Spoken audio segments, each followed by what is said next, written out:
Befejeztük. Nem játszunk olyat, mint tavaly. Elég volt. Az egészen. Ezért várjuk.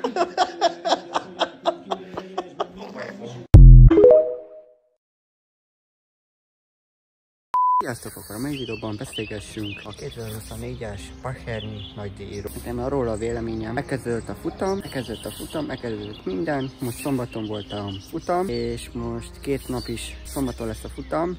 Ami múlt héten volt, meg ami most lesz a héten, az is szombatra fog esni. Hát az szabad edzésekről az a véleményem, hogy altatott a Red Bull. Altatott, elég keményen, és hát ilyen másodikak lettek, harmadikak, negyedikak, hatodikak. Mondták magukban, jó van, most altatunk egy kicsit, azt hiszik, hogy jobb hogy közelebb érjünk hozzájuk, mármint az ellenfél csapatok, és hát sajnos az időmérőn mutatták, hogy azért ott vannak a topba. És sajnos Verstappen pole volt, nagyon szoros volt azért a végén, majdnem Ferrari pole lett, azért sajnos hát a futamról, hát igen, unalmas volt sajnos, nagy fölénnyel ő nyert, úgyhogy ez nem jó hír. Nem jó hír a számunkra. Nem akarok még egy olyan futamot, és nem akarok még egy olyan szezont, ami tavaly is történt, hogy 22 futamból 19-et megnyertek. Nem lenne izgalmas, meg hát unalmas lenne, hogy mindig csak a Red Bull nyer, meg a Verstappen nyer.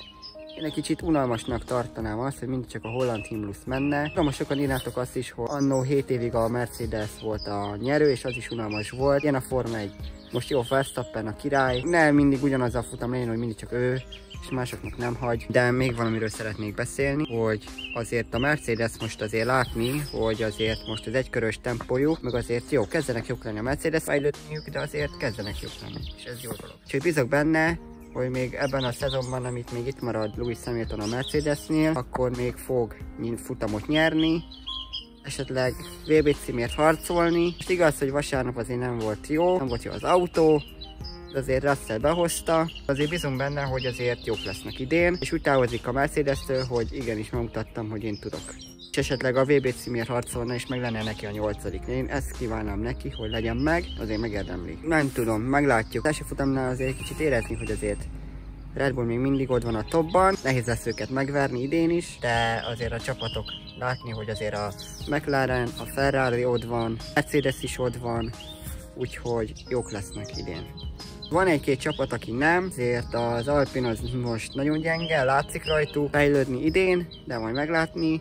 Azért a ház kurva volt, hogy azért ott volt a Q3-ban is, aztán behozta a Q3-ba, azért egy ilyen csapat, mint a ház, azért durva, hogy behozták. Úgy néz ki, hogy izgalmas lesz idén a futam, szezon, majd meglátjuk. Jövő héten is lesz, ugyanúgy szombaton lesz, úgyhogy kíváncsi leszek, hogy lesz. Bízom benne, hogy nem Verstappen fog nyerni, nem Verstappen pole lesz.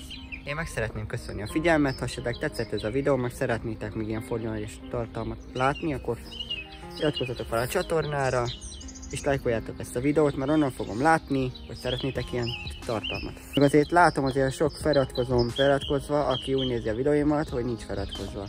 Úgyhogy arra szeretném megkérni, hogy üssétek, nyomjátok a lájkot, a feliratkozás gombot, ahogy szoktam mondani Csigér Alex, meg stb.